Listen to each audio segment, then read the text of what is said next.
প্রিয় ভক্তরা, আজ আমরা জগন্নাথ দেবের এই অদ্ভুত সুন্দর রূপের রহস্য বর্ণনা করব। অনেকেই জগন্নাথ দেবের এই রূপকে অসম্পূর্ণ রূপ বলে থাকেন, কারণ মহারাজ ইন্দ্রদ্যুম্নের কাছে বিশ্বকর্মা এই অসম্পূর্ণ রূপটি প্রকাশ করেছিলেন। কাজ পুরো হওয়ার আগেই বিশ্বকর্মা প্রস্থান করেছিলেন বলে এটিকে অসম্পূর্ণ ধরা হয়, কিন্তু আসলে ভগবান পূর্বেই দাপর যুগে এই রূপে অধিষ্ঠান করেছিলেন। আজ আমি আপনাদের সেই লীলা শোনাব। ভগবান শ্রীকৃষ্ণ তখন সবে মথুরা ত্যাগ করে দ্বারকায় বসবাস করতে শুরু করেছেন। সমুদ্রের মাঝে এই অপরূপ নগরীতে তিনি তার 16,108 জন স্ত্রী এবং অন্যান্য পরিবারবর্গ নিয়ে বসবাস করতেন। এইসব মহিষীগণের প্রত্যেকেই ছিলেন পরম সুন্দরী। তারা পরম প্রীতির সহিত ভগবান শ্রীকৃষ্ণের সেবা যত্ন করতেন। ভগবান শ্রীকৃষ্ণ তাদের এই সেবায় বড়ই সন্তুষ্ট ছিলেন। কিন্তু তার রাজমহিষীরা লক্ষ্য করেছিলেন ভগবান মাঝে মাঝেই একাকী বসে বৃন্দাবনের অনুধ্যান করতেন। তিনি প্রায়ই ব্রজবাসীদের কথা এবং গোপগোপীদের কথা ব্যাকুলতার সাথে স্মরণ করতেন। বৃন্দাবন বিরহে কখনো কখনো প্রভুকে ভীষণ উদাসীন মনে হতো। তিনি মাঝে মাঝেই নিদ্রিত অবস্থায় হে রাধে, হে রাধে, হে গোপী, হে বৃন্দাবন বলে ব্যাকুল হয়ে ক্রন্দন করতেন।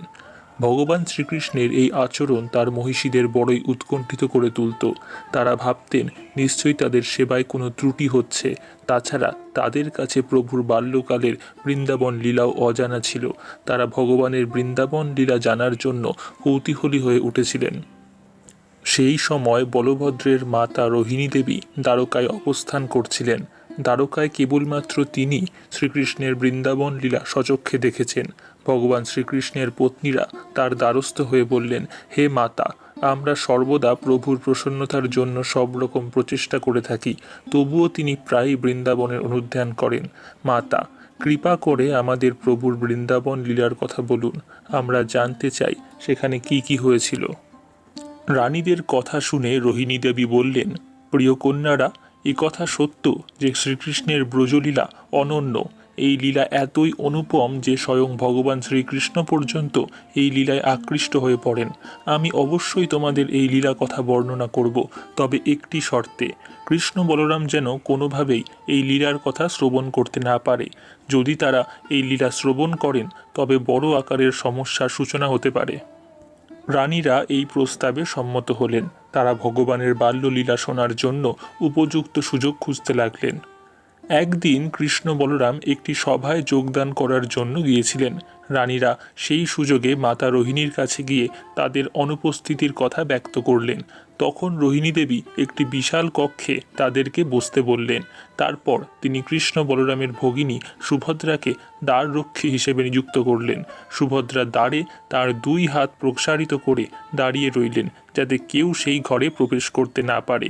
ঠিক হলো, কৃষ্ণ বলরাম এদিকে আসতে দেখলেই সুভদ্রা তাদেরকে ইঙ্গিতে জানিয়ে দেবেন।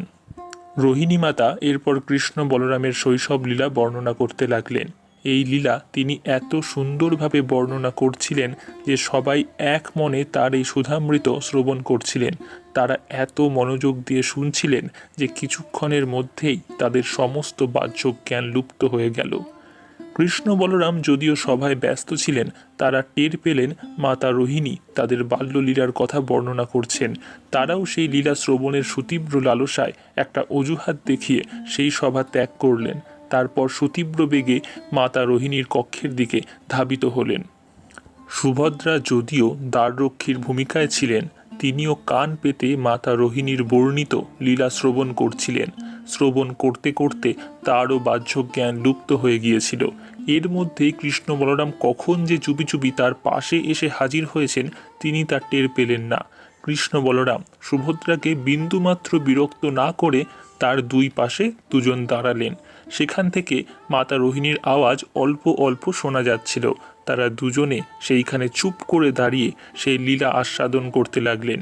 সুভদ্রা এতই নিমগ্ন ছিল যে কৃষ্ণ বলরাম যে তার 2 পাশে দাঁড়িয়ে সে কথা তিনি টেরও পেলেন না। এখন 3 জনেই এভাবে চুপ করে দাঁড়িয়ে একসাথে বৃন্দাবন লীলা শ্রবণ করতে লাগলেন। এইভাবে লীলা শ্রবণ করতে করতে তারা এতই ভাব দ্বারা আবিষ্ট হয়ে পড়লেন যে তাদের দিব্য দেহে মহাভাবের বিকারের লক্ষণ দেখা গেল। কি অপূর্ব লীলা! ব্রজবাসীর কি অবর্ণনীয় প্রেম! সেই লীলার কথা শুনতে শুনতে তাদের চক্ষু ক্রমশ বিস্ফারিত হতে লাগলো এবং হাত পা দেহের মধ্যে সংকুচিত হতে লাগলো। এইভাবে সংকুচিত হতে হতে তাদের দেহ ধীরে ধীরে কূর্মাকৃতি ধারণ করলো। সেই সময় একজন লুকিয়ে লুকিয়ে কৃষ্ণ বলরামের লীলা শ্রবণ করতে এসেছিলেন। তিনি হলেন নারদ মুনি। তিনি লীলা শ্রবণ করতে এসে ভগবানের এই অপূর্ব দিব্য মূর্তি দর্শন করলেন। তিনি ভগবানের এই ভাবমূর্তি দেখে এত আপ্লুত হয়ে পড়লেন যে তিনি ভাবের আবেশে তখনই আনন্দে দুহাত তুলে নৃত্য করতে লাগলেন। নারদ মুনির এই ভক্তিতে তখনই কৃষ্ণ বলরাম সুভদ্রার চেতনা ফিরে এলো। তারা সঙ্গে সঙ্গে স্বাভাবিক হয়ে গেলেন। তারা দেখলেন যে তাদের সামনে নারদ মুনি আনন্দে নৃত্য করছেন। প্রভুর চেতনা ফিরে আসতেই নারদ মুনি করজোরে বললেন, প্রভু, ভক্তের যে একটি নিবেদন আছে। অন্তর্যামী কৃষ্ণ বললেন, বলুন দেবর্ষি, কী নিবেদন আপনার? নারদ মুনি বললেন, প্রভু, আজ আমি যে এই আপনার দিব্য সুন্দর রূপ দর্শন করেছি, এই রূপ তো আগে কখনো দর্শন করিনি।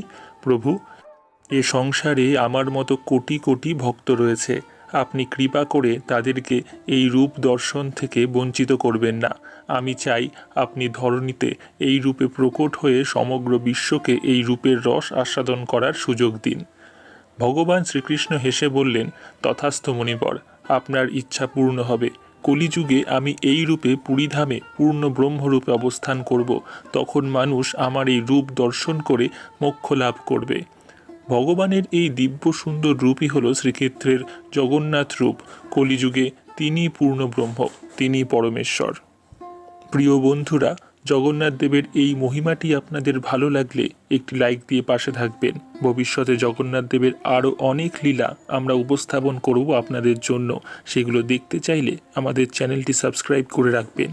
প্রত্যেকে ভালো থাকবেন। সবাইকে স্নানযাত্রার শুভেচ্ছা। জয় জগন্নাথ।